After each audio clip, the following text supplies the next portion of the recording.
This is my latest order from AliExpress. In my previous unbagging video, I noted that I'd received a kit that I plan on assembling in a future video. However, I realised that just one more component would make that kit a little bit more interesting. So I started looking around to see if I could order something. Now, of course, you can't just order just one thing from AliExpress, so I have a full bag full. Now let's take a look inside and see what I ordered. Okay, so lots of stuff to look at here. This is a Rotary encoder switch, and this is actually the item I was looking to order. So in my previous video, I mentioned I had a decoder kit that I wanted to look at, and I thought it'd be fun to be able to input the data into the decoder using a little tiny Rotary decoder. So I've ordered one of those. Now, this is a 16-bit, 16-position Rotary encoder. In addition, I also ordered some 10-position Rotary encoders as well. So this one does 0 to 9, and this previous one here would give us 0 to F. As you can see, I've got a couple of those, so two of the blue ones, that 0 to F, and I do indeed have two of the 0 to 9 as well. Okay, I'm not sure what's in this one. Okay, so I recognise what these are now. These are tiny little speakers.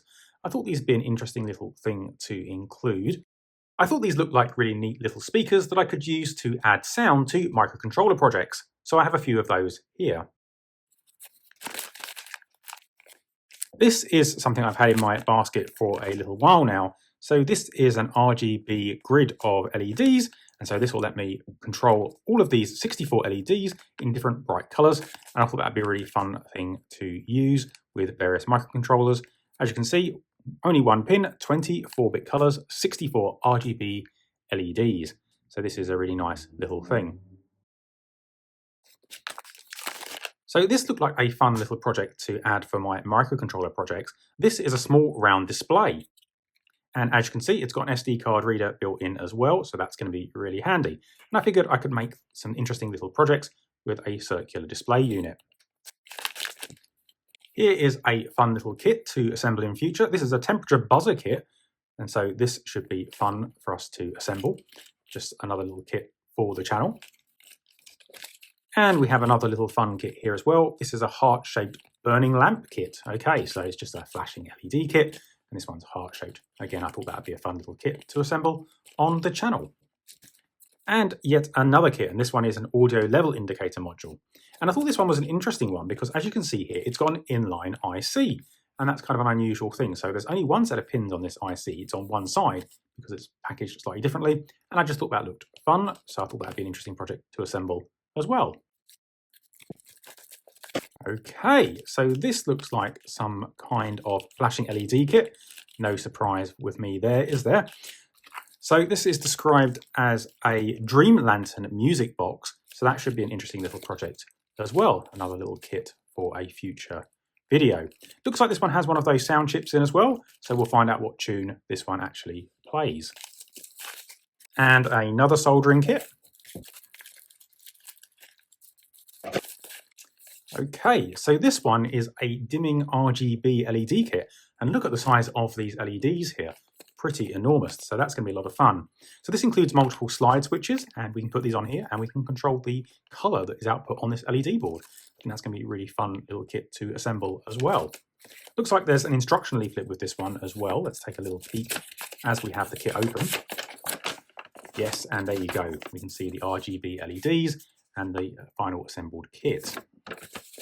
So do look out for that one in future.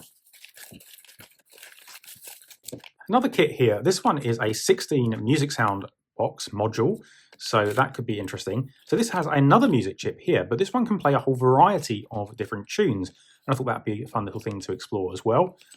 Very tiny little pads on this one. This should be an interesting little kit to assemble, but it's got all the ICs, got some sockets, and that again should be another fun little project to assemble in a future video. So just two more items left. We have this one here, which is a vintage computer drawing sticky notes. And let's take these out of the bag here so you can see.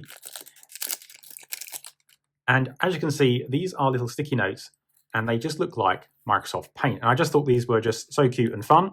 and I could use these for making notes to myself, and they are adhesive, so that's going to be really fun.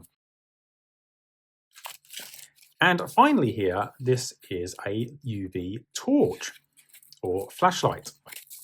So this looks like it will use AAA batteries. Let me go see if I can find some and we can test it out. All right, so there we go. This is currently turned on. There's a button on the other end. There we go. And we can test out to see if it's putting out any UV, because these little LED bars typically fluoresce. So let's see if that is working. Oh yes, look at that. Really nice fluorescing on those bars there. Not sure how well that's coming across on the camera, but that is fluorescing really nicely.